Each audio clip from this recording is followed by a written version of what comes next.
ভোলা জেলার তজুমুদ্দিন উপজেলার তজুমুদ্দিন সরকারি কলেজে শিক্ষার্থীরা আজ মানববন্ধন কর্মসূচি পালন করেছে।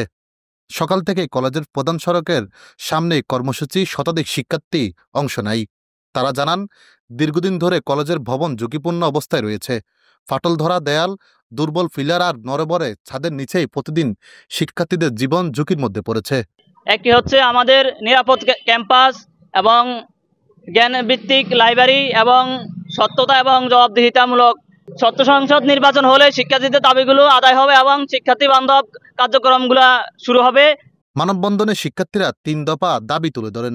এর মধ্যে রয়েছে নিরাপদ ভবন ও অবকাঠামো সংস্কার, আধুনিক বিজ্ঞান ল্যাব ও সমৃদ্ধ লাইব্রেরি সহ শিক্ষামূলক সুবিধা বৃদ্ধি এবং কলেজ প্রশাসনে স্বচ্ছতা ও জবাবদিহিতার নিশ্চিত করা।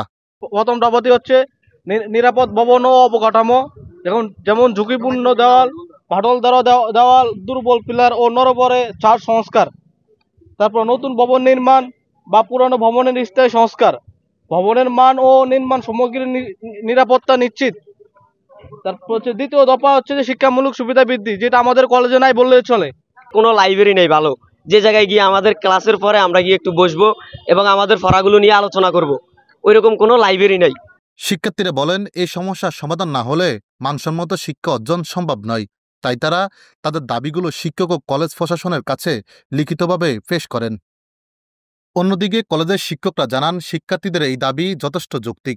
অবকাঠামো সংস্কার ও আধুনিক সুবিধার সমৃদ্ধি ছাড়া এই কলেজ একটি আদর্শ শিক্ষা প্রতিষ্ঠানে রূপ নেওয়া যাবে না। ছাত্ররা যে 3 দফা দাবি নিয়ে আসছে, সেই দাবিগুলো অধিকাংশই যৌক্তিক ছিল এবং আমরা ছাত্রছাত্রীদের সাথে একটা মত বিনিময় সভাও করছি। কিছুক্ষণ আগে সেই মত বিনিময় সভাটা শেষ হয়েছে। আমরা ছাত্র শিক্ষক মিলে তাদের সাথে আমরা মত বিনিময় করছি এবং তারা এই কলেজের অবকাঠামোগত যেই সমস্যাগুলো বলছে সেগুলো সবই সঠিক, তার ভিতরে আমার কোনো দ্বিমত নেই।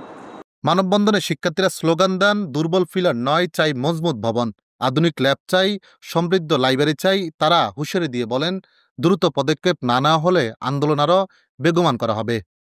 মেহেদী হাসান মামুন, এশিয়ান টেলিভিশন, ভোলা।